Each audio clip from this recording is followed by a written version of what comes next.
the Autumn Nations Cup, which is... I'm excited for this now, I have to say. This is a brand new tournament, obviously designed to fill in this COVID time. We're forcing their hand. No one's coming up touring, obviously. It's kind of changed the thing.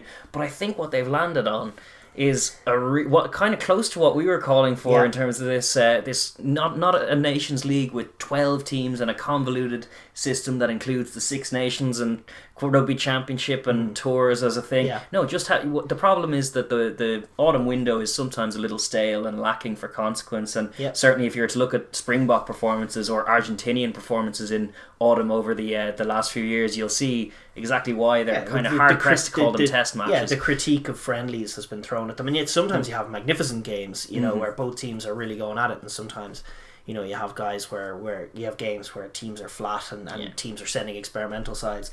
So absolutely, having a trophy at the end of the autumn series is something we wanted, something we were vaguely calling for, and I like that it now has a name, the Autumn Nations Cup. Yes. I hope that this isn't the last we see of it, that it's not. It is, in essence, a COVID solution this year. You don't have any Southern Hemisphere teams in it. Well, minus Fiji, but you have Fiji and Georgia coming into basically a Six Nations.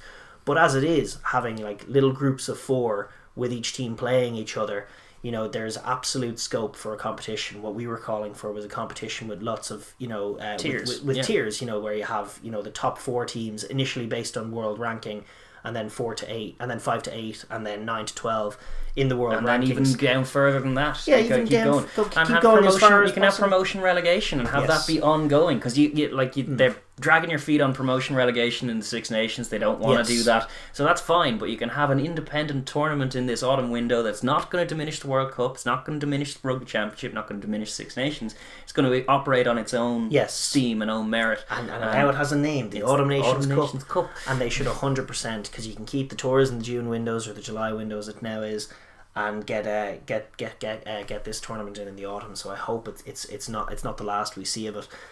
In terms of the format of the tournament itself, obviously there's 4 games every weekend. That's exciting. We're going to look at the 4 games momentarily, individually. But the 8 teams competing. There's 2 different pools.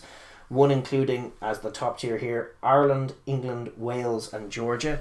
Lucky Georgia. Lucky Georgia. And lucky is one word for it. The initial draw had Fiji in with them and Japan in the other group, and then they decided when Georgia were coming in just to put Georgia in there.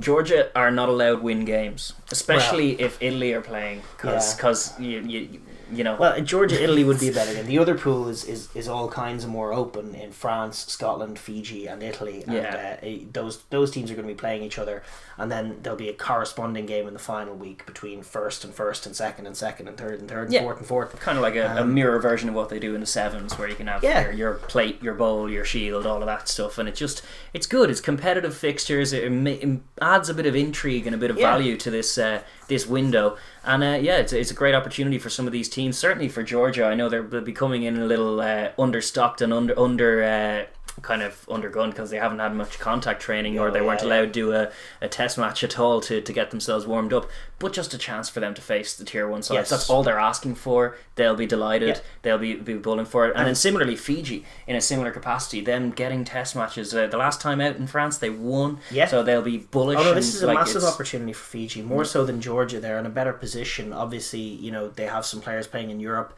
Vern Cotter is in charge, very smart coach, perhaps a coach as well placed as any to kick on from the John McKee side and actually go take it to another level. They've all the talent in the world. He's marrying some classic world class players from Europe with some young guys from Fiji. Excited to see what kind of teams he puts together and what kind of performances they put together. But there's no question that this is a massive opportunity for them, and it's something that they'll be gunning for. They'll be absolutely looking to take some scalps and establish themselves. They're very close to being, you know, an effective tier 1 side. They've been to World Cup quarterfinal. They have, and they have some world class talent with Radradra coming in as captain, one of the best players in the world. There's definitely scope for Fiji to do some fun things this tournament. From the point of view of the tier 1 teams, like it's not obviously as serious as the Six Nations. You would expect to see some chopping and changing.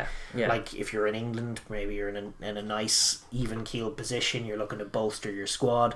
Obviously France have this Eleanor rule, which is going to mean that they have to run the changes and get some young guys in.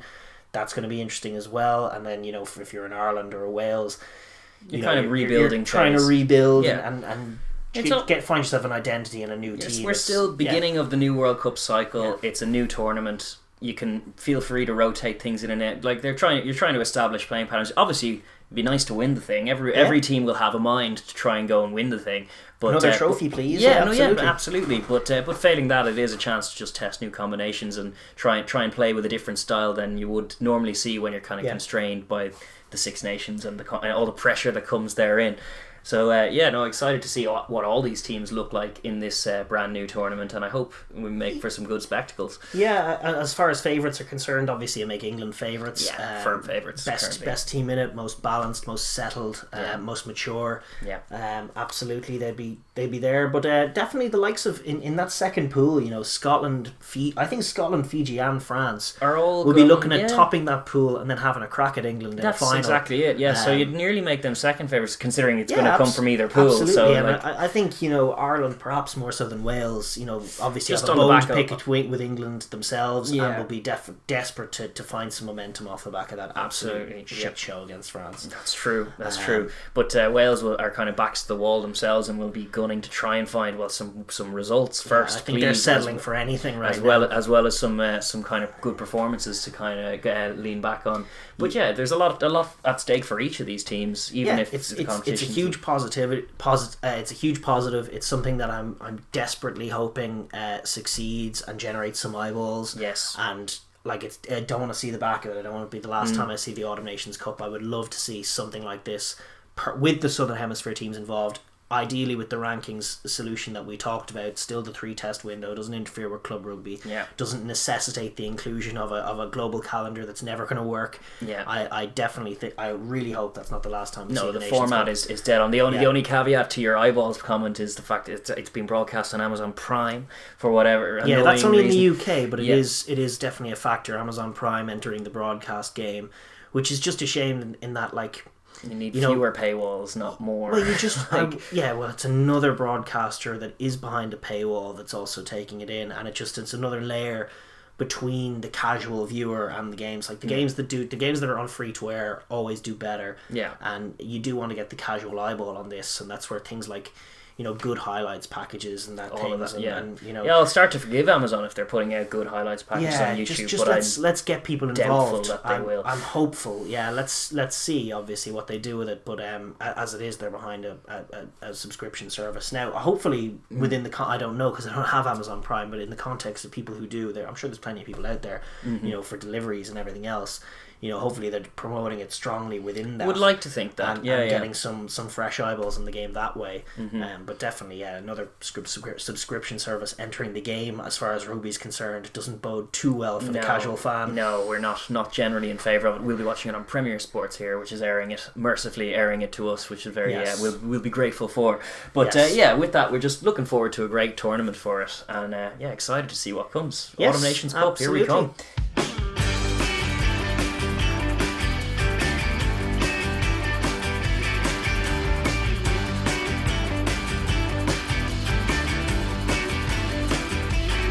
Thank you for watching the Overlap Rugby podcast. If you enjoyed that video, please be sure to like and share with your friends. And if you'd like to hear more of what we have to say, please be sure to subscribe and click that bell so you get notified when we upload our videos. And please join the comment section as well. We like to get a fun conversation going here.